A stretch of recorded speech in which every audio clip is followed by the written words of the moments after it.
কি রে, তুই না ফ্যামিলি না ঘুরতে গেছিলি? গেছিলাম, চলে আইছি। আর আমি জানতাম তোর আগেই চলে আইবি, তাই আমিও চলে আইছি।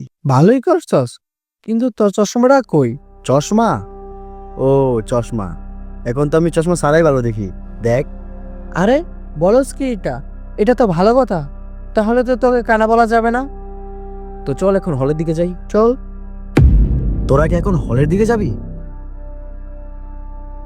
তো এখন কি করব? জার্নি করে আসছি, গিয়ে বিশ্রাম নিব হলে। চল হলের পিছে পুকুর পাড়ে যাই। পুকুর পাড়ে এখন কেন যাব? আর তুই জানোস না ওই জায়গা ভালো না? কে বলছে ওই জায়গা ভালো না? খারাপ কবে ছিল ওই জায়গা? এই ওই কিছু খাইছে নাকি? ওই জায়গায় তো আমরাই সিল করেছি। ওই জায়গায় যে ভূতের আসর ছিল, এই রহস্যটা কারা উদ্ঘাটন করছে? এটা তো আমরাই করছি। কিরে, তুই এরকম অদ্ভুত আচরণ করতেছস কে? আগে চশমা ছাড়া এক সেকেন্ডও দেখতি না, এখন দেখি সব পরিষ্কার দেখতাছস। কি হয়েছে তোর? আমার কিছুই হয় নাই। এখন তোরা আমার সাথে পুকুর পাড়ে যাবি। পুকুর পাড়ে তুই গেলে একা যা, আমরা কেউ যাবো না। হাত ছাড় তুই।